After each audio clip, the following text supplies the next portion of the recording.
So the story here is 20 years ago, literally in the year 2000, Jimmy Fallon did an impression of his friend and Saturday Night Live alumni Chris Rock while on the show.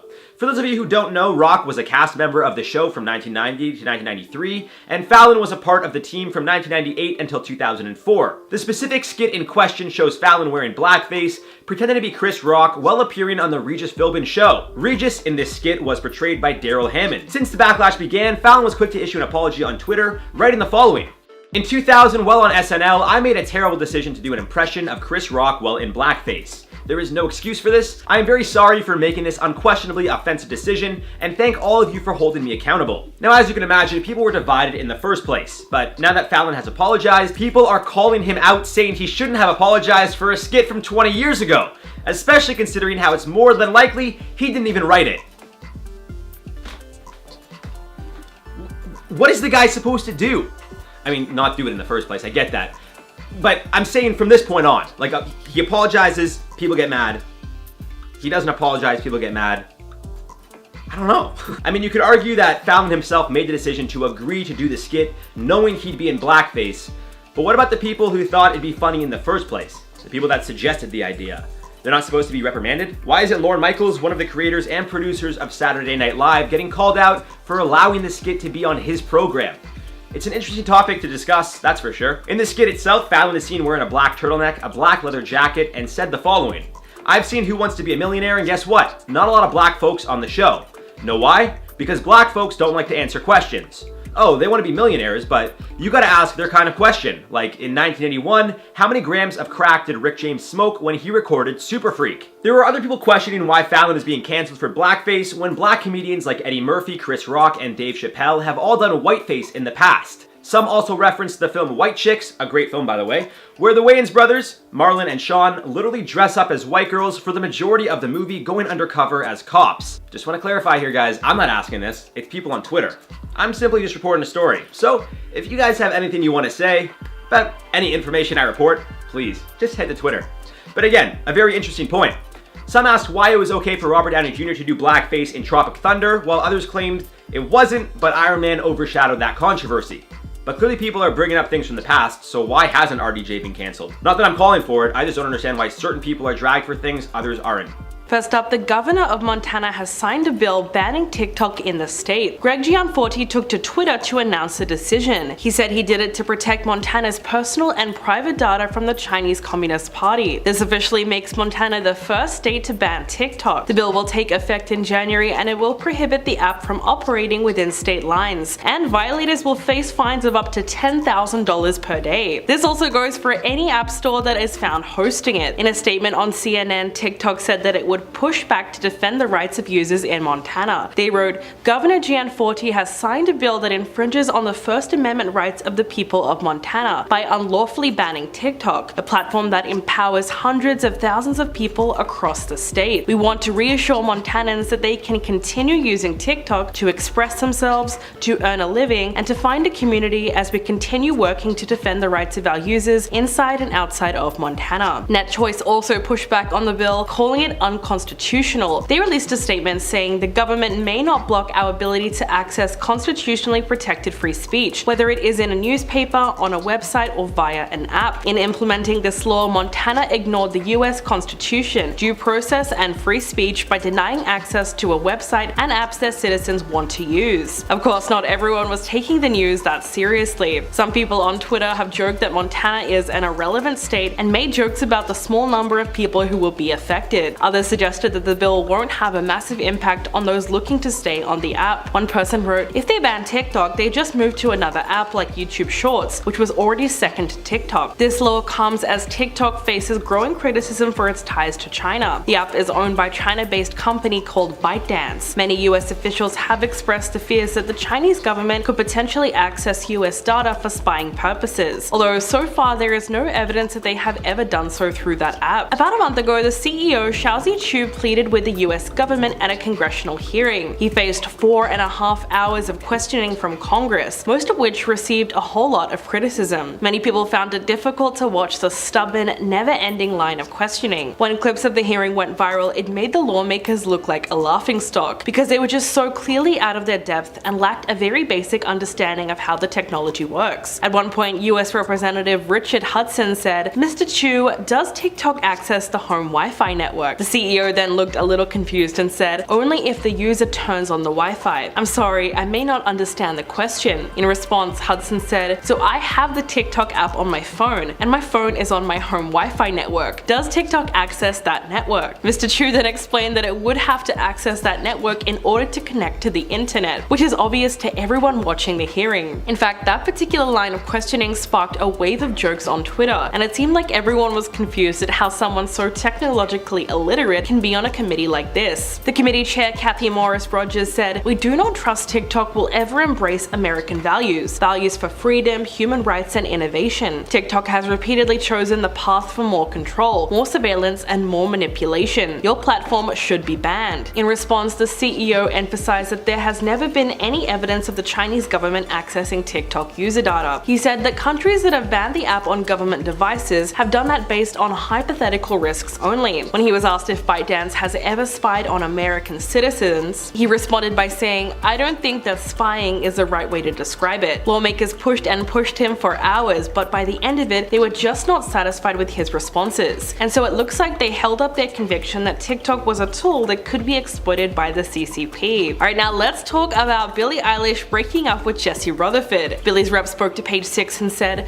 "We can confirm that Billie and Jesse did split amicably and remain good friends. All cheating rumors are false. Both are currently single." To some, this does come as a surprise, seeing that they haven't been seen together since Coachella in April. Billie then attended the Met Gala in May without Jesse by her side. Later that night, she was seen getting cozy with actress Ava Capri, who is queer, though her boyfriend was nowhere in sight. So far, news of their breakup has been going across Twitter, and it's very easy to tell how fans feel about it. People wrote things like, "Thank God for that, she deserves so much better," and "Keep that old man away from her." When Jesse and Billie became an item in mid-October, everyone was kind of shocked. They were spotted holding hands at Halloween Horror Nights. Days later, they were photographed publicly making out outside of a popular restaurant in LA. Concerns were raised almost immediately around their 11-year age gap. This feeling got worse when photos were leaked of their couple's Halloween costume. Billie dressed up as a baby and Jesse went as an old man. So it's easy to see why a lot of people felt grossed out by that, because it plays right into the creepy stuff. A few months later, things got even worse when it was reported that Billie and Jesse have known each other since 2017, when she was 15 and he was 26. The fact that she was a big fan of his didn't sit right with a lot of people either, considering how easily she could have been influenced by someone that she considered to be her favorite artist. This new information really called into question the idea of what's appropriate and what's not in an age gap relationship. In November, she did her annual interview with Vanity Fair, which clearly hasn't aged well. She had been dating Jesse for 1 or 2 months by that point, and she could not stop gushing about him. She said, "Yeah, I do have a boyfriend now, and it's really cool, and I'm really excited, and I'm really happy about it." She also said that her love language is physical touch, and she values her freedom in a relationship because she doesn't want to be controlled. When talking about Jesse, she said, "I managed to get myself to a point in my life where I not only was known by a person that I thought was the hottest guy alive, but I pulled him," as though dating Jesse was such a big achievement. She then said, "Can we just get a round of applause for me?" So at this point, she had already heard a lot of the judgment surrounding their relationship, which she also addressed in that interview. Billie said, "Say what you need to say, but I am in control right now. I did this." Even though she seemed to be very pleased with their romance, the comments under that video were vicious. People called her delusional and manic. Now, a lot of them are revisiting that interview since the breakup, and they're basically rubbing it in. Someone wrote, "I knew that this would age like milk. I cannot believe she did not anticipate this being embarrassing one day." Another person said, "This is one of those things you say on half-priced margarita night with your girls, not in front of millions of people." Some of them even roasted Jesse's looks and joked about the fact that Billie had no competition because no one else was lining up to date him. So far, the reaction to their breakup is pretty much one big "I told you so." Although looking back on their relationship, it wasn't all bad. They did have their fair share of iconic fashion moments, like when they made their debut as a couple in Gucci pajamas. They were wrapped in a giant blanket and accessorized the look with an eye mask and slippers. Billie wore a crop top and a long skirt with a lace trim slit, outfit and a long robe that was all monogrammed in Gucci's signature house print. As for Jesse, he wore a silky loungewear set including a button-up shirt and trousers, and he finished off with a pair of Gucci house slippers. The PJs were definitely a surprise given the formality of the gala. Then a few days after her birthday, Jessie attended a Christmas-themed party where they wore matching outfits. Billie wore a Mrs. Claus-inspired red velvet dress, and he wore a red sweater over a whole button-down with green slacks. Then in March, they were seen at the Vanity Fair Oscars after party together. Again, they looked super stylish and coordinated. She wore a sweeping black gown while he wore a black suit with a flower pinned to his lapel, and he wore a kind of clown makeup with a painted red nose and blue tear streaks. So even though these two have parted ways, at least we can look back on their red carpet moments and say that they had some pretty good style. So what did you think about their breakup, and did you see it coming? Let me know in the comments below. And now Jimmy Fallon has come under fire for some seriously scummy behavior. The late night host has turned against his staff amid the WGA strike. It was reported that his non-writing staff has been placed on unpaid leave of absence, with an anonymous source claiming it felt a little like a classic layoff. On Monday night, staffers received emails from HR, and the next day they were told that that would be their last paid week. Sarah Kobos, a photo coordinator at The Tonight Show, was already tweeting about the issue, and she said that she heard that folks at Late Night with Seth Meyers and The Late Show with Stephen Colbert will continue to be paid. In an email to the AV Club, she said that she stands fully in solidarity with the WGA, but she noted how unfortunate it is when a company like Comcast continues to disregard the people who make NBC's entertainment. She said, "Strikes are supposed to be disruptive. A win for them is a win for everyone in the industry. I think we all just had hopes that NBC, an incredibly rich company due in large part to the talent it employs, would do right by us. Instead, they are putting us on what they call an unpaid leave and expecting everyone to just hold tight." It's really interesting to see that Jimmy Fallon has allowed this to happen, because just 2 weeks ago, hours before the strike was announced, he pledged support for his whole staff while walking the red carpet. He spoke to Variety and said, "I wouldn't have a show if it wasn't for my writers. I support them all the way. I support my whole staff." That's the kind of thing that sounds great, but obviously he didn't intend to follow through. His behavior looks especially bad considering the fact that other late night hosts like Seth Meyers, Jimmy Kimmel, and Stephen Colbert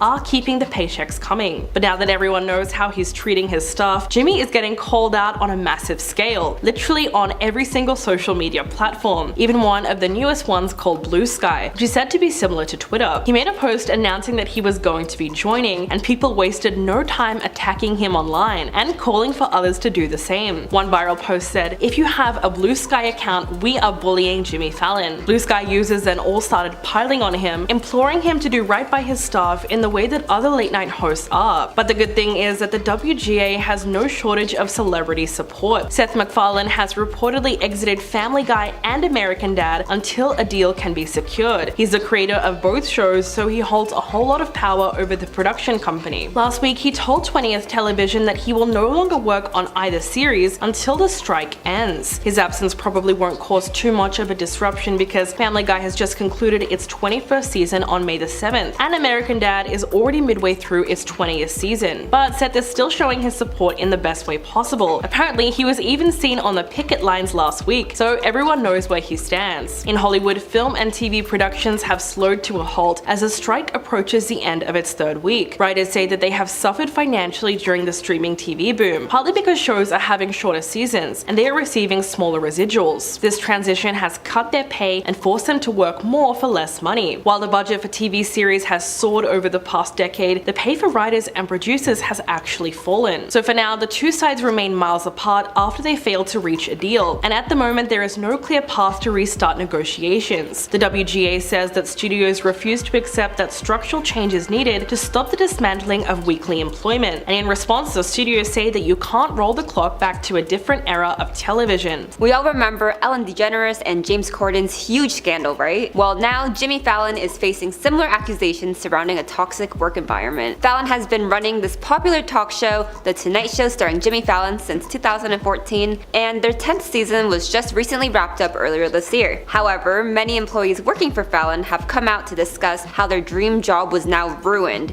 due to Fallon's behavior. It was apparently so bad that some started to refer to Jimmy's nicer days as good Jimmy days, and the days he is harder to work with as Bad Jimmy days. Apparently, during rehearsals, he would be drunk, some employees believed at least, and would forget actions he has done. The erratic behavior was so bad that many employees witnessed this happening. Unfortunately, when you are not treating everyone nicely, it is going to affect how your employees act, as well as the potential of bad management skills are slowly rubbing off on them. In fact, they went through 9 showrunners within the past 9 years, which if you ask me, seems like none of them enjoy working in the so-called toxic work environment. If it was such a great job, I'm sure they would not have gone through so many showrunners, especially because this job would be one many people only dream about. Due to the fame and social ladder Jimmy Fallon has climbed, many of those who have worked for him were too afraid to stand up for themselves, as angry Fallon does not seem like a goal for anyone. It makes it harder when there is not only a power imbalance, but also because there are many risks for those that are employed to The Tonight Show. Speaking up can not only cause Fallon to be angry, but your whole job is at risk. And for many people, that risk is not worth losing a job, which is totally fair. Not only is Fallon directly accused of belittling and trying to intimidate those who worked below him, other bosses working for the talk show were allegedly doing the same thing. It seems the whole workplace continued to grow in toxicity as others were beginning to act the very same way Fallon was. Many claim to be actually afraid of Jimmy due to the extremities of his outbursts. Because of his inconsistent outbursts, I don't blame them for walking around eggshells all the time. 7 former employees of The Tonight Show have stated the toxic work environment has impacted their mental health. Yup, not 1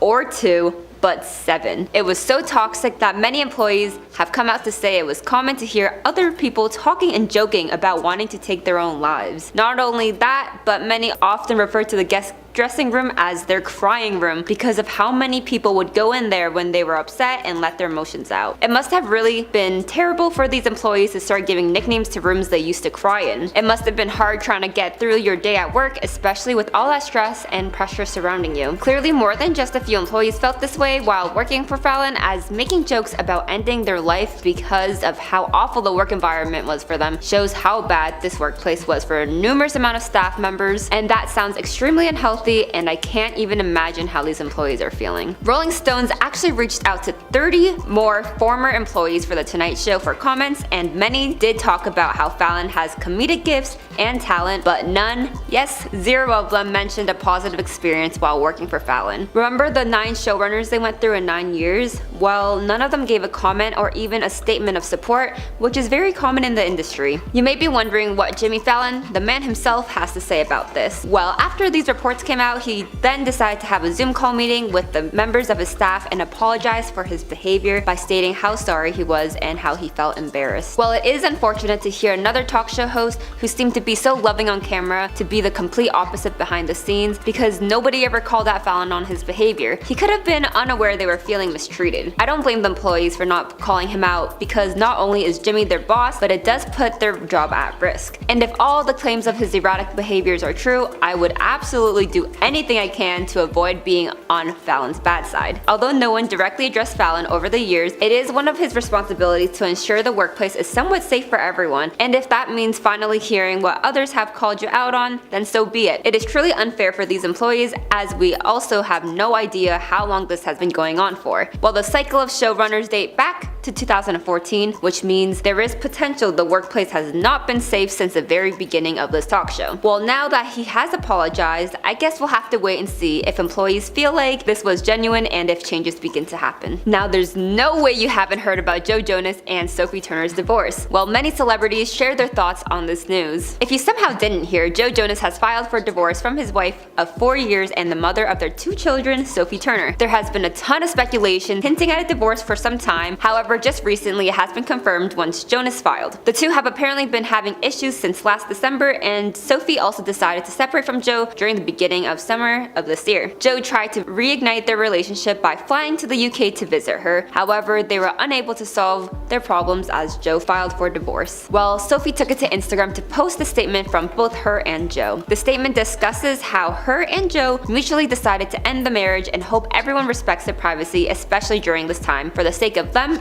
and their children. Marion Cotillard, best known for her Academy Award-winning performance in La Vie en Rose, ran to the Instagram comments and made it known she was devastated by the news. She commented, "No, no, no, no," with a bunch of extra letter O's, and her cap locks turn on. So yes, she was obviously hurt and surprised by this news. Since then, Turner did turn off the comments on her post. Even though comments are now restricted, some of Sophie's fellow Game of Thrones stars such as Emilia Clarke and Maisie Williams showed the now ex-couple's support on their decision by giving the post a like. In fact, Maisie was actually Turner's maid of honor back in 2019 when she got married to Joe. Even Emily Ratajkowski, a popular model and actress, addressed her thoughts on this divorce. She took to TikTok to talk about how some find it quote-unquote chic to divorce before they turn 30. Although she doesn't mention anyone by name, this video was posted while all the news about this divorce broke out. And especially since Sophie is 27, it does seem like Emily was hinting at the situation surrounding Jonas and Turner. And if you're wondering how Joe's bandmates, aka brothers, are reacting to this news, well, nothing has come out yet, but the first concert they had since divorce filing was in Arizona. On stage, the three brothers Joe, Nick, and Kevin shared a group hug, followed by Nick giving Joe a shout out on stage while expressing his joy to be back where his favorite person in the entire world was born, and that was his brother Joe. I'm very sorry, Kevin. Another celebrity that vocalized their opinion on this situation was Lily Reinhart. This actress is best known for her role as Betty in the show Riverdale, starring many other actors you may have heard of before such as Cole Sprouse and KJ Apa. Well, she decided to tweet her opinion by discussing how she's disgusted by men in the industry as they continue to paint women as the toxic ones. Although she did not directly address any names, many believe it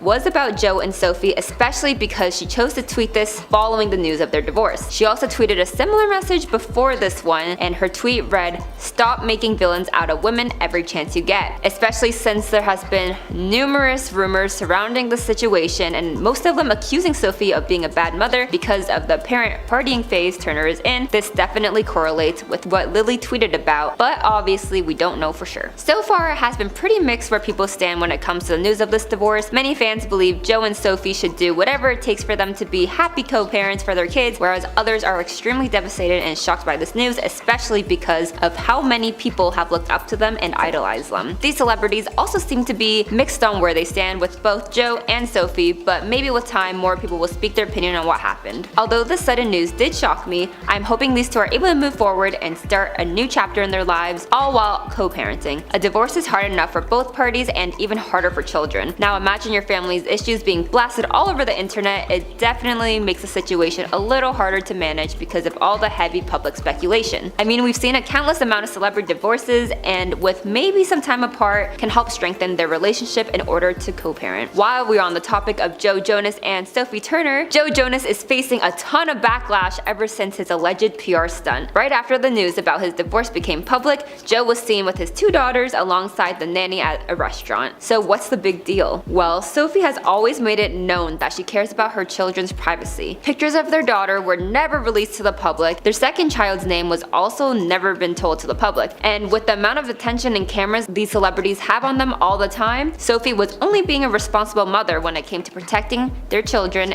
and who can blame her? In fact, Sophie has opened up in the past about how being in the spotlight since the age of 14 has definitely damaged her mental health. Knowing this, we can only assume she does not want her kids to go through what she has been through, and we all know the media can be extra tough when it comes to women, and with two daughters, she's only taking precaution. It doesn't make sense why Joe decided to suddenly show their kids publicly right after the news broke out, and it wasn't like the paparazzi caught the photos of the kids by accident, as Joe decided to sit outside facing the paparazzi. I'm assuming if this is a PR stunt, it was done to make Joe seem like a great father looking after his kids during this tough time, but it definitely backfired as a ton of people are angry with how he is being careless and completely disregarding the importance of their children's safety, as discussed by Sophie a numerous amount of times. This does not make Joe look good, as it appears he is using his children to boost his appearance. There has been a numerous amount of people responding to the PR stunts by Jonas, and many are very disappointed and stated they've lost all respects for him and question his personality as a whole. Joe has not faced much backlash in the past, which continued to mislead his fans to believing he's a good person. However, theories of Taylor Swift's 2008 single Mr. Perfectly Fine are indeed about Joe Jonas. The song talks about a toxic relationship and how this unnamed person would always orchestrate things in advance to prevent looking bad in front of the public eye while hiding all the issues behind the scenes, which in this this case would align with how Joe is currently being seen. I personally think this was a huge mistake for Jonas, as it honestly made me see him through a different light as well. I mean, what was the need to have to get your kids involved into this drama surrounding their parents? It makes it even worse that Sophie made it very obvious and well known to the public about the importance of safety when it came to their two daughters. So it does seem like whatever intention Joe has behind this PR stunt was not a good one. It truly makes it seem like Joe is doing this to spite his former partner, and I am glad people are calling him out for his actions. So Ashton Kutcher and Mila Kunis are getting absolutely destroyed at the moment. They've now released a video saying that they're sorry for any pain or trauma caused by the character letters that they wrote for their longtime friend Danny Masterson, who was sentenced on Thursday to 30 years to life in prison. In a video posted on Saturday on Ashton's Instagram account, the couple addressed how these letters came about. They said that Danny's family approached them after his conviction in May and asked them to write character letters representing the person that they knew for 25 years. They insisted that these letters were not written to question the legitimacy of the judicial system or the validity of the jury's ruling. Ashton said they were intended for the judge to read, and not to undermine the testimony of the victims, or to re-traumatize them in any way. We would never want to do that, and we're sorry if that has taken place. Mila went on to say, "We support victims, we have done this historically through work and will continue to do so in the future." It's worth noting that throughout the video, both of them looked particularly frustrated. They were clearly annoyed that they had to apologize in the first place. They were obviously reading off a teleprompter and made no effort to sound like they were talking from the heart. Another reason people felt the whole thing was insincere was because of Mila's facial expressions. The general consensus is that she seemed angry with the whole thing and was in opposition to what she was actually saying. It also doesn't help that they